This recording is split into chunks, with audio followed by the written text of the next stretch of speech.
Buenos días, Ecomundo, ojalá 4RD, viernes 2 de septiembre. Wall Street cerró en mínimos en la sesión de ayer y cerró plano, con un territorio mixto, donde el Dow Jones de Industriales, su principal indicador, se incrementó 0,10%, el Standard & Poor's 500 se redujo 0,09% y el índice compuesto de Nasdaq, donde cotizan las empresas tecnológicas, se incrementó 0,27% tras una jornada a la espera de conocer en el día de hoy el informe oficial de empleo de los Estados Unidos. El petróleo de Texas, de referencia norteamericano, se redujo 3,45% y cerró en $49.16 el barril, en su segunda caída importante consecutiva vinculada con el exceso de oferta de crudo que existe en el mercado. La información del fuerte incremento de las reservas en 2,3 millones de barriles anunciado el pasado viernes. El petróleo del Brent, de referencia de Europa, se redujo 3,38% hasta $47.04 el barril, a la espera de la reunión que sostendrá la OPEP en Argelia. Los contratos de gas natural se redujeron 10 centavos de dólar y cerraron en $2,79 por cada 1,000 pies cúbicos. El oro se dio hasta $1,310,20 la onza. Los bonos del Tesoro norteamericano a 10 años se incrementó hasta 1,61% y el dólar subió ante el euro, que se cambiaba a $1,1132. Esta ha sido una semana negra para el petróleo, que baja más de un 8% en 4 jornadas. Y los futuros del petróleo vuelven a sufrir fuertes pérdidas en estas jornadas, desde que el pasado viernes el Texas buscase superar los $48 y el Brent los $50 el barril. El crudo solo ha vivido jornadas negras marcadas por la sobreoferta, el crecimiento de las reservas en Estados Unidos y la falta de confianza en la próxima reunión de la OPEP.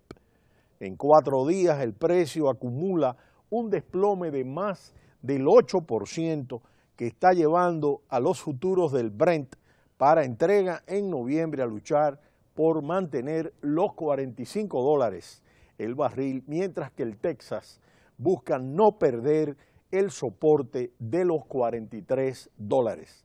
Para algunos analistas, los elevados inventarios en Estados Unidos sugieren que la sobreoferta continuará más allá de lo esperado. En el día de ayer, la Agencia de Energía de Estados Unidos publicó un alza de las reservas de 2,3 millones de barriles hasta los 525,9 millones de barriles. Son varios datos consecutivos en los que la Agencia de Información de Energía presenta un incremento de los inventarios superior al esperado por el consenso del mercado. Por otro lado, el fortalecimiento del dólar en las últimas semanas también está jugando en contra del crudo, cuyo precio está denominado en dólares, y por ende su demanda depende en parte del tipo de cambio del dólar. Y es que el acuerdo para congelar la producción de crudo o incluso ir más allá y recortar la producción parece inviable en el momento actual. Varios países de la OPEP se niegan a implementar medidas de este tipo si no se obtiene una colaboración total de todos los miembros del cartel.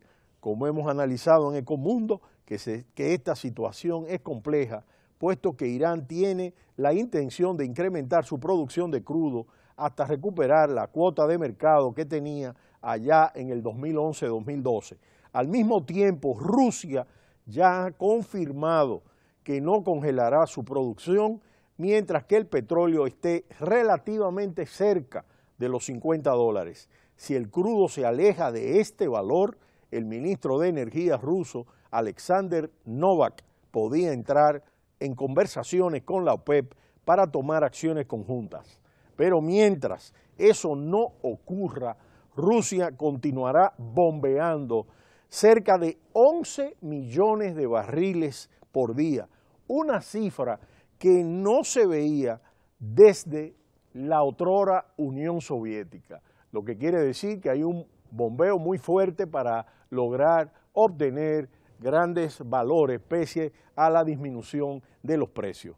El Fondo Monetario Internacional ha sugerido otra rebaja del crecimiento mundial a pocos días de la cumbre del G20 en la ciudad china de Hangzhou.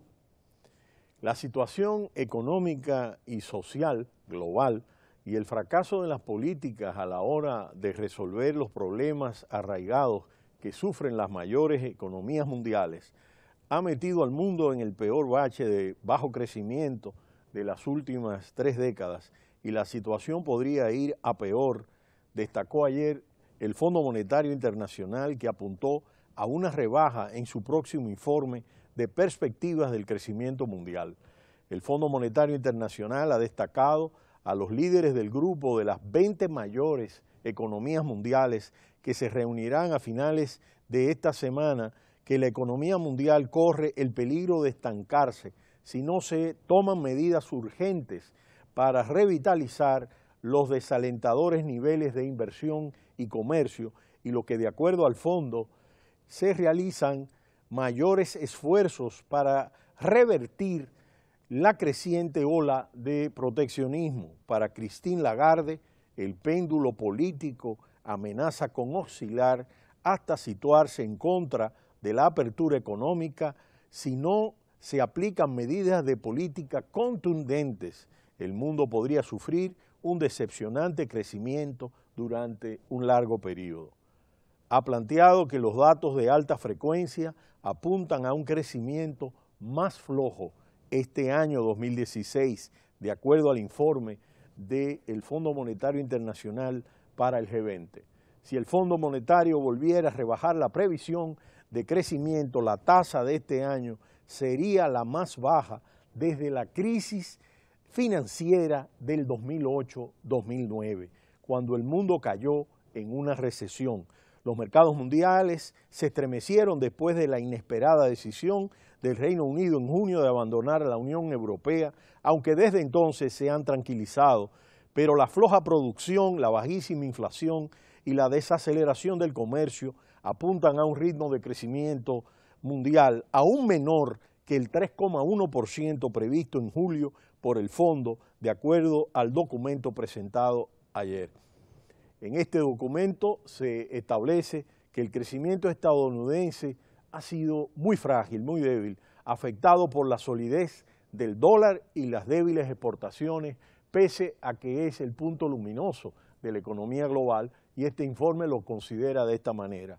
Las economías europeas siguen pugnando por superar el legado de gran desempleo y elevada deuda de la crisis financiera, de acuerdo a este documento. Japón, próxima a la recesión.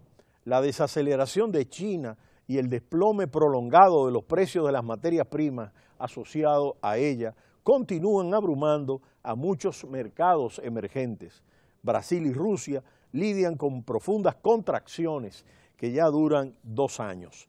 Nigeria, la mayor economía de África, está ya en recesión y la economía sudafricana sigue sin levantar cabeza por los problemas políticos en arreglo a este documento del Fondo Monetario Internacional para esta reunión.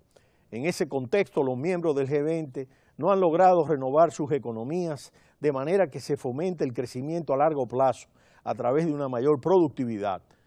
Se destaca que hace 2 años el grupo se planteó la meta de incrementar en 2% el crecimiento para el 2018, establecido en Brisbane, Australia. El Fondo Monetario Internacional le preocupa el nulo crecimiento de los ingresos de las clases medias y bajas, que expresa el mayor apoyo a las políticas contrarias a la globalización. Por otro lado, el Fondo Monetario Internacional hace un llamamiento a los bancos centrales para que no apaguen la máquina del dinero barato y le pide a la Reserva Federal que considere la posibilidad de retrasar las subidas de los tipos de interés de corto plazo, al tiempo que insta al Banco Central Europeo a incrementar sus esfuerzos de política monetaria.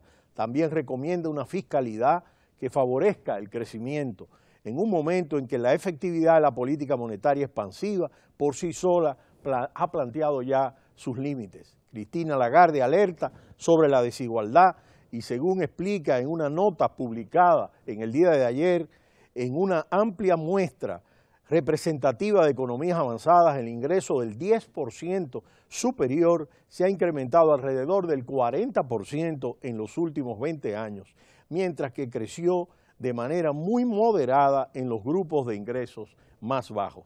Finalmente, enfatizó que sin acciones políticas contundentes el mundo podría sufrir un crecimiento decepcionante durante mucho tiempo.